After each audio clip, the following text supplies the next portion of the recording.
Assalamualaikum warahmatullahi wabarakatuh. Salam sejahtera untuk kita semua. Apa kabar teman-teman semua? Semoga baik-baik saja dan sehat walafiat.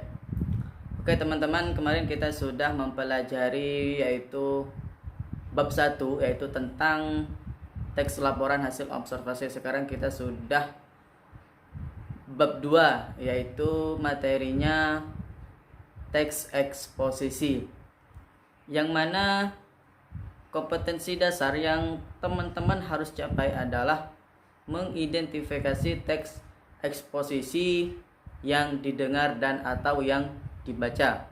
Yang kedua adalah menganalisis struktur dan kebahasaan teks eksposisi.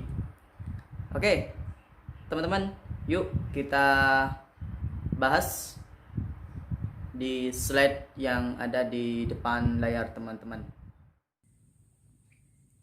Oke, teman-teman, kita langsung saja membahas apa sih teks eksposisi itu. Silakan teman-teman simak, perhatikan slide yang ada di depan layar teman-teman, yang ada di atas saya ini. Silakan dilihat teman-teman, apa sih teks eksposisi itu? Yaitu teks eksposisi merupakan teks yang dibangun oleh pendapat atau opini.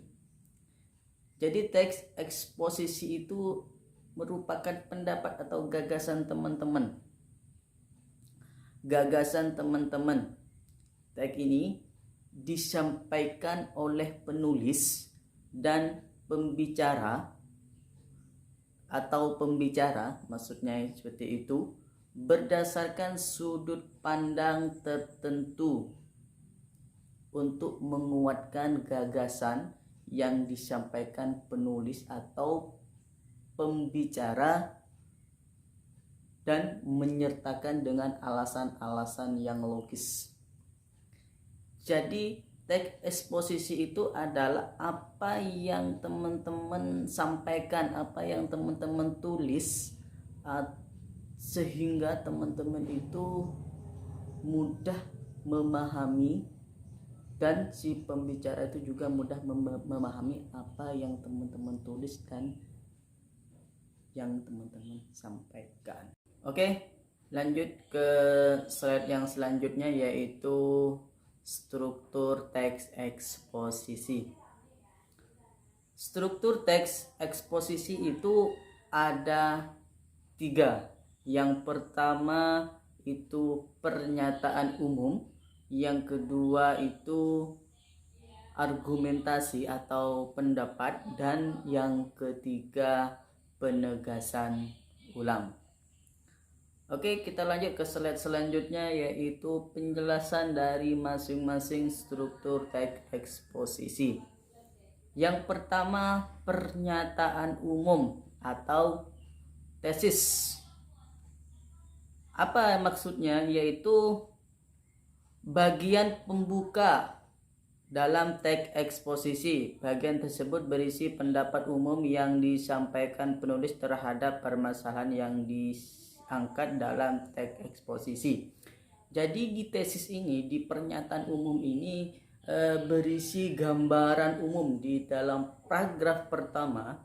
Kalau kita ingin menulis sebuah teks eksposisi, maka yang harus ditulis teman-teman adalah gambaran umum apa yang teman-teman ingin tulis. Yang kedua adalah argumentasi atau pendapat.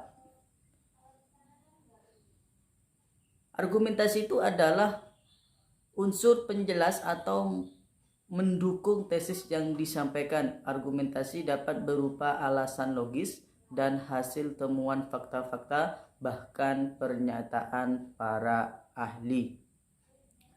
Jadi di argumentasi, setelah teman-teman di paragraf pertama itu sudah menjelaskan gambaran umum apa yang teman-teman tulis, maka di paragraf selanjutnya itu argumentasi. Argumentasi menguatkan, menjelaskan, memperkuat argumen yang teman-teman sudah ditulis di paragraf pertama, yaitu di pernyataan umum. Menjelaskan argumen teman-teman tentang apa yang teman-teman ingin sampaikan. Yang ketiga adalah penegasan ulang. Setelah teman-teman sudah menjelaskan beberapa alasan pendapat teman-teman di paragraf sebelumnya, yaitu argumen teman-teman, maka di paragraf terakhir teman-teman menjelaskan, menegaskan ulang pendapat teman-teman agar si pembaca itu lebih yakin apa yang teman-teman sampaikan. Lanjut set yang terakhir, yaitu contoh teks eksposisi. Teman-teman perhatikan di slide yang ada di depan layar teman-teman, yaitu di situ adalah sebuah contoh teks eksposisi. Perhatikan di paragraf pertama dan kedua yang berwarna ungu itu, menjaga, judulnya di sini adalah menjaga lingkungan hidup. Kebersihan lingkungan merupakan faktor yang sangat penting dan perlu diperhatikan dalam masyarakat. Hal tersebut akan berimbas pada kenyamanan dan kesehatan masyarakat dalam kehidupan sehari-hari. Pemerintah dan lembaga kesehatan sering menggalakkan kegiatan penanggulangan pencemaran lingkungan untuk menghindari terjadinya hal-hal yang tidak diinginkan seperti munculnya wabah penyakit. Jadi di paragraf pertama dan kedua itu termasuk gambaran umum atau tesis dalam teks eksposisi, karena di situ adalah menjelaskan kebersihan lingkungan merupakan faktor yang sangat penting dan perlu diperhatikan dalam masyarakat. Jadi pernyataan umumnya di sini adalah bahwa lingkungan, kebersihan lingkungan itu adalah faktor yang sangat penting untuk masyarakat. Perhatikan teman-teman di paragraf selanjutnya yang berwarna hitam. Di situ isinya adalah penjelasan atau argumentasi dari teks eksposisi. Oke, dibaca itu dulu. Gotong royong dalam membersihkan dan menjaga lingkungan secara rutin dengan cara menjadwal setiap kelompok kepada keluarga merupakan salah satu alternatif dalam menanggulangi pencemaran lingkungan. Dalam satu RT yang terdiri dari beberapa kepala keluarga dibagi menjadi beberapa kelompok sesuai dengan jumlah hari yang ada dan sesuai dengan jadwal yang telah disepakati.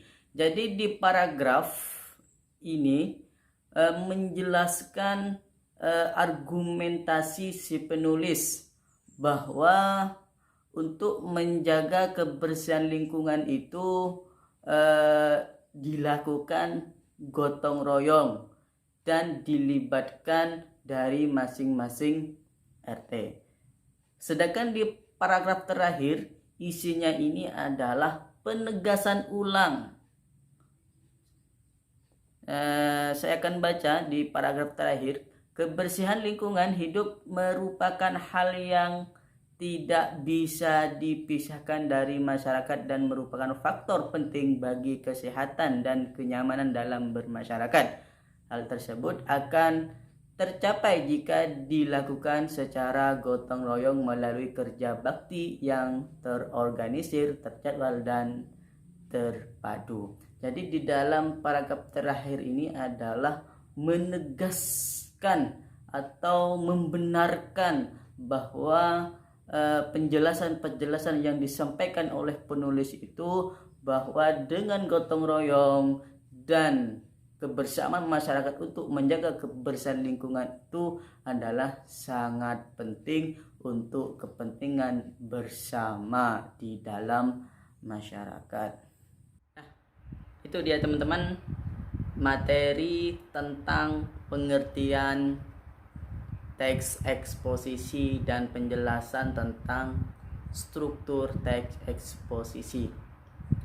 Mudah-mudahan apa yang saya jelaskan tadi bermanfaat. Kurang lebihnya mohon maaf. Wallahul muwaffiq ila aqwamit thoriq. Assalamualaikum warahmatullahi wabarakatuh.